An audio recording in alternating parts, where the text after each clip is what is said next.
Okey baik, Assalamualaikum warahmatullahi wabarakatuh dan selamat kembali semula ke channel Farhan Jamal. Okey baik, pada malam ni FJ nak teruskan lagi dengan video reaksi seram, di mana FJ nak respon lah akan video semalam yang FJ buat video reaksi seram berkaitan dengan penampakan di Lebuh Raya Pedas Linggi tu. Okey.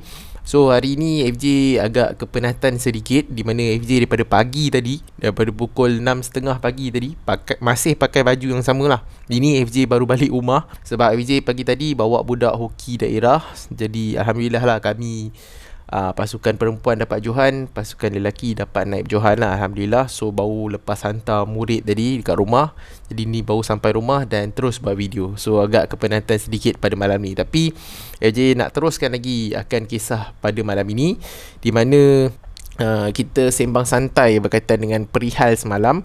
Ada yang menyatakan bahawa itu adalah memang penampakan hantu disebabkan banyak kisah-kisah seram yang berlaku dekat Pedas Linggi tu.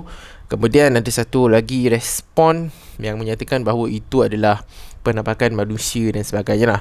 So lepas daripada buat video semalam, FJ teliti betul-betul akan video tersebut. FJ dapati bahawa FJ tetap dengan keputusan FJ yang menyatakan bahawa itu adalah penampakan orang. Sebab bila FJ zoom betul-betul dekat gambar tersebut ataupun video tersebut, FJ dapati bahawa dekat belah bawah dia tu, FJ perasan macam ada kaki lah.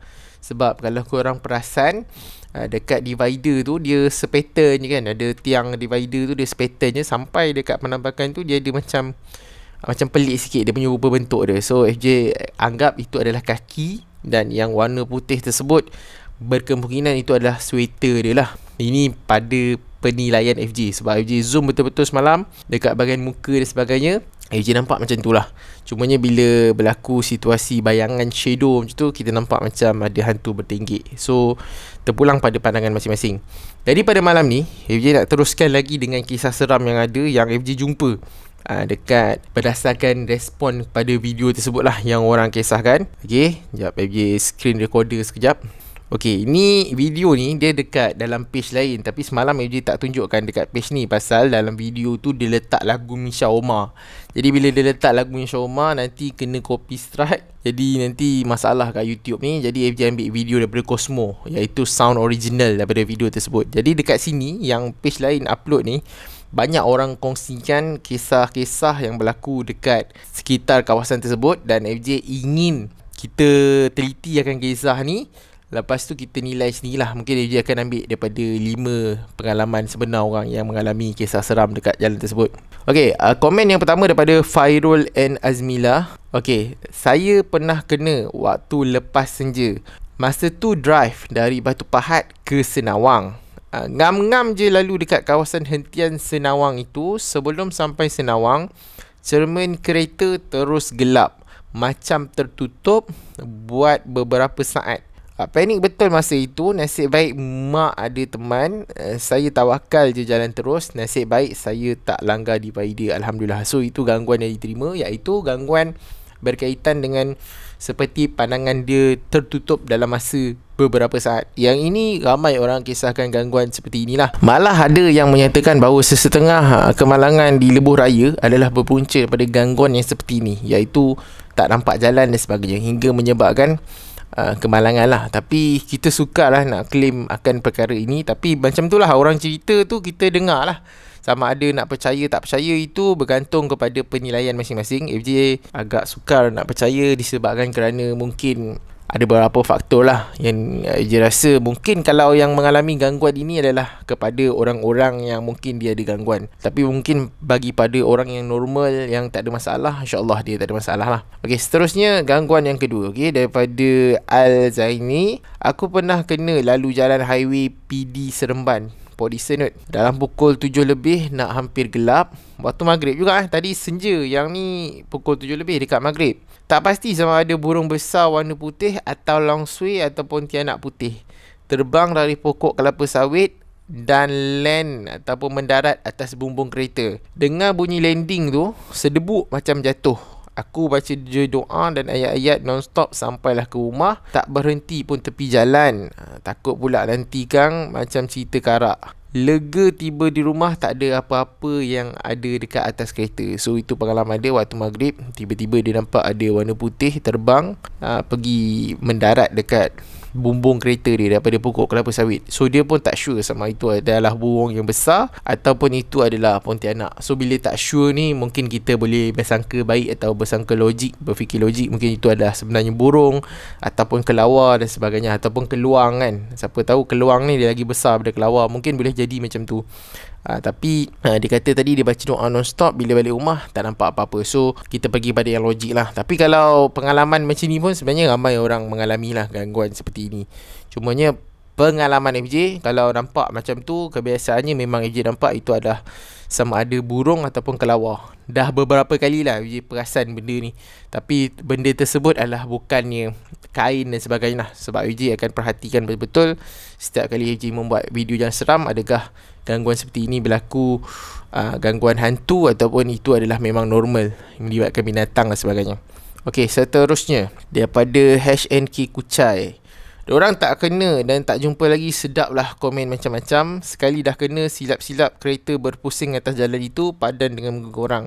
Aku kampung dekat Linggi, memang banyak kali dah jumpa benda tu, cuma kena kuat semangat je, banyakkan berdoa dan istighfar. Okey, dia komen berkaitan dengan banyak kali lah orang mengalami kemalangan dekat situ. Dan kalau korang cari video dekat Pedas Linggi ke, dekat Senawang ke, dekat kawasan yang dia cakap lah, Lebuh Raya yang ada 3 lorong dekat kawasan sekitar tersebut, memang banyak kali berlaku kes kemalangan-kemalangan dekat kawasan tersebut. Padahal jalan tersebut adalah jalan yang lurus. Tapi kita tak pastilah sama ada itu memang kecuaian manusia ataupun ianya melibatkan gangguan. Kita tak dapat nak pastikan kan. Sebab jalan tu dia lurus, dia ada 3 lorong. Boleh jadi ianya ada disebabkan kerana kecuaian manusia, seperti orang bawa laju dan sebagainya, orang bawa terlampau perlahan sangat, lepas tu bawa laju ketika hujan dan sebagainya. Dia pernah tengok video tersebut hingga menyebabkan kemalangan. Dalam masa yang sama juga, kita pun tak boleh nafikan bahawa kalau ikutkan jalan tersebut adalah jalan yang mudah lah, jalan yang senang, pasal dia 3 lorong kan. Siapa slow dan laju, patutnya kita lebih jelas nampak dan sebagainya. Tapi berlaku juga kemalangan dekat kawasan sekitar tersebut. Itu kita tak pasti. FJ tenang, kalau tak pasti cakap tak pasti. Tapi ikut pengalaman FJ boleh sure pengalaman yang FJ ada, FJ akan kaitkan dengan pengalaman secara logik akal kita lah, mengikut alam syariat kita. Okay? Bukan FJ tak percaya akan gangguan-gangguan ni, tapi kita cari akan sebab menurut sudut sains dulu. Okay? So bila tak ada explanation dari sudut sains, barulah mungkin kita menyatakan bahawa kejadian tersebut mungkin mengalami gangguan dan sebagainya. Tapi itu pun tak 100%. Okay? Kadang-kadang dia dapat dibuktikan dengan kejadian sains dan sebagainya lah. Okey, baik, last kali FJ baca sebab FJ nak santai pada malam ni, daripada Bonda Kak Ngah Vok. Saya pun pernah alami highway Port Dickson Seremban. Masa tu baru balik makan, pergi 2 kereta. Lepas habis makan borak-borak kejap, kemudian nak balik, kawan jalan dulu kat depan dan saya ikut belakang memandu kereta kancil. Lepas je jabatan pintu gerbang yang ada orang kata laluan bunian itu, saya nampak kelibat pontianak kat kereta kawan. Saya senyap je, tak bagi tahu kawan-kawan yang 3 orang dalam kereta. Saya baca ayat-ayat kursi sambil memandu, walaupun takut saya beranikan juga memandu. Rupa-rupanya kawan saya yang memandu di depan dalam ketakutan. Kawan sebelah pemandu call saya dan cakap kereta dia terasa berat dan macam ada sesuatu atas bonet. Walaupun saya dah tahu, saya cakap jalan je terus sampai kat R&R, nanti baru kita cek. Sampai dekat R&R, mereka pun berhenti. Mujur ada kereta yang berhenti dalam 5-6 buah sebab pemandu nak pergi toilet. Saya terus turun dan hampiri kereta kawan. Ponti dah tak ada. Kawan dah menggigil bila saya kata saya nampak atas bonet dia ada pontianak. Kawan dah lain macam. Saya terus baca ayat-ayat yang saya tahu kat telinga kawan supaya dia tak kena apa-apa. Hampir setengah jam jugalah saya tenangkan dia. Setelah itu saya suruh kawan yang lain memandu dan dia rehat dekat tempat duduk belakang.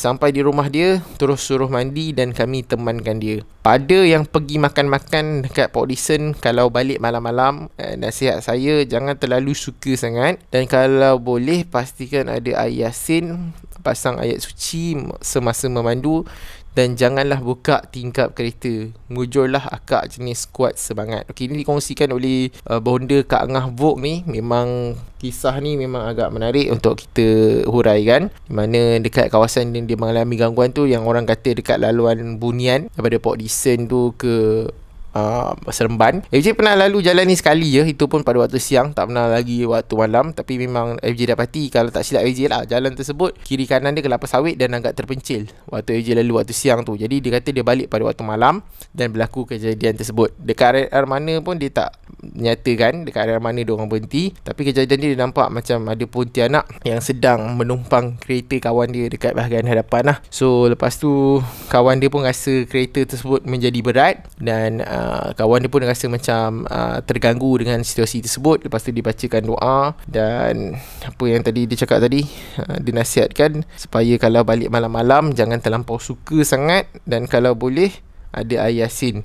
Dan satu lagi pesanan dia yang menarik tadi, di hujung dikatakan bahawa jangan buka tingkap kereta. So ini pun ada je dengar nasihat daripada orang-orang tua yang menyatakan bahawa kalau kita lalu dekat kawasan tersebut adalah kawasan keras, kawasan seram dan sebagainya, elakkan daripada membuka tingkap ataupun pintu kereta ataupun tingkap kereta macam tu lah. Okay, ni ada cerita, ada kisah yang dikongsikan oleh pensyarah FJ dulu. FJ ingat lupa kisah ni, tapi nanti insyaAllah FJ akan ceritakan dalam episod lain. Dia pesan jangan buka tingkap kereta kalau lalu tempat yang keras dan pada waktu-waktu maghrib dan sebagainya. Kalau boleh tutup pintu kereta.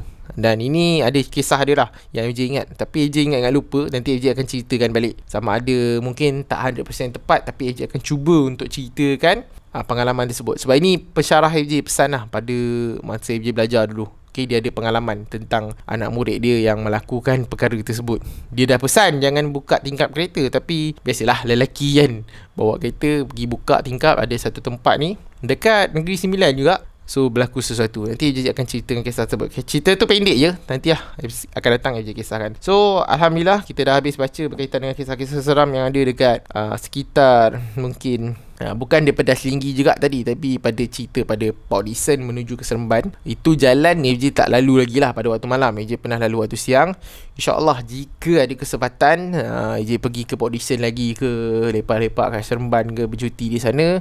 Kalau ada kesempatan FJ akan try lalu. Sebab kalau tak silap FJ, jalan daripada highway Port Dickson menuju ke Seremban tu, kalau tak silap FJ lah, ramai orang lalu jalan tersebut. Sebab orang daripada Port Dickson kan, kadang-kadang lepas macam tadi lah, lepas makan ke, lepas pergi Port Dickson main air dan sebagainya, lepas makan balik malam.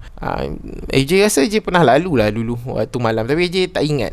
Kalau tak silap AJ pergi pantai Port Dickson, mandi-mandi waktu petang. Lepas tu pergi kedai makan tu daripada maghrib kot, sampai ke malam. Tapi tak ada lewat sangat. Waktu tu dengan anak isteri, dengan member juga. Waktu tu kami makan-makan, balik lebih kurang pukul 9 macam tu lah. So tak ada apa-apa gangguan. Cumanya tengok keadaan lah kan, orang nak ganggu ni bukan ganggu semua orang. So itu adalah kisah seram yang ada. Kalau korang ada, korang boleh kongsikan dekat ruangan bawah. Mungkin pengalaman seram yang ada di sekitar jalan di Negeri Sembilan. FJ tak 100% lagi jalan dekat sekitar Negeri Sembilan tu lagi.